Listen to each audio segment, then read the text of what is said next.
Selamat sore, Mas Arya. Selamat sore, Mbak. Baik, Mas Arya, kita sudah memantau tadi bagaimana hitung cepat sementara di sejumlah wilayah, yaitu ada di Surakarta atau Solo, kemudian ada di Medan, Sumatera Utara, dan juga di Tangerang Selatan. Kita ke Medan terlebih dahulu ini, Mas Arya, karena dari poltreking sampel suara yang masuk sudah lebih dari 90%. Dan dari poltreking menempatkan paslon nomor urut 2, Bobi Nasution, unggul dibandingkan Ahyar.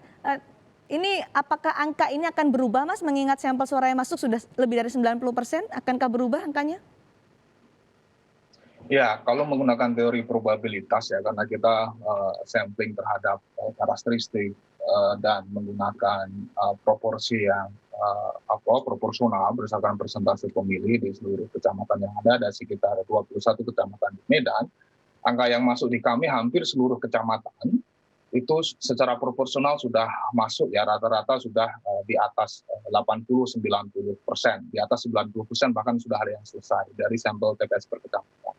Kedua, selisih di antara kedua pasangan calon itu gapnya sekitar lebih dari 5%, jadi lebih dari sisa sampel yang masuk. Nah, artinya hanya menggunakan dua variabel penting ini untuk menjelaskan apa potensi perubahan atau tidak, kemungkinan besar dan saya bisa memastikan secara statistik ini tidak akan berubah. Jadi tentu berdasarkan hasil ini kami mengucapkan selamat kepada warga Medan terhadap berdasarkan quick count terhadap terpilihnya wali kota baru. Jadi sekali lagi kita menghormati hasil KPU, tetapi jika kita menggunakan sampel quick count praktis perolehan suara tidak akan berubah. Suara mungkin akan berubah, tapi perubahan posisi siapa yang menang dan kalah kemungkinan besar tidak akan berubah. Kita masih menunggu hasil resmi dari KPU, perhitungan secara manual. Tapi kalau dibandingkan dengan hasil quick count tadi yang disebutkan oleh Mas Arya, bahkan sudah mengucapkan selamat untuk Bobi Nasution. Bagaimana biasanya perbandingan antara hasil quick count dengan hasil resmi KPU?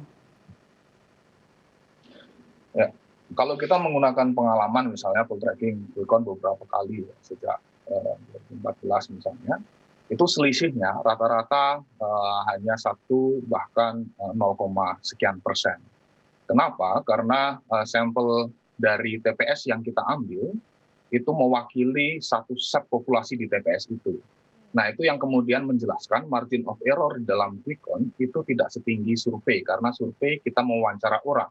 Sementara di dalam quick count kita tidak wawancara orang.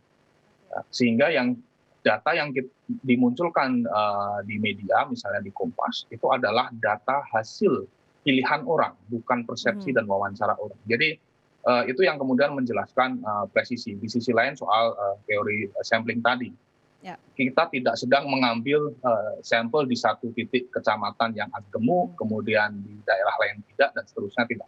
Jadi kita berusaha seproporsional mungkin berdasarkan karakteristik dari populasi masing-masing TPS. Misalnya adalah proporsi DPT. Nah, itu yang kemudian menjelaskan selisih dari quick count dengan hasil KPU tidak. Jadi artinya toh nanti juga ketika akan dihitung secara resmi oleh KPU harusnya tidak akan jauh beda dengan quick count. Posisinya pun yang unggul saat ini juga tidak jauh beda dengan nanti hasil KPU ya? Betul, betul. Dan kita perlu cek juga quick count juga bagian dari instrumen untuk menjelaskan bagaimana bekerjanya demokrasi. Kenapa? Karena di dalam quick count itu data tidak menggunakan data langsung kita rekap dan kita ada foto, Mbak.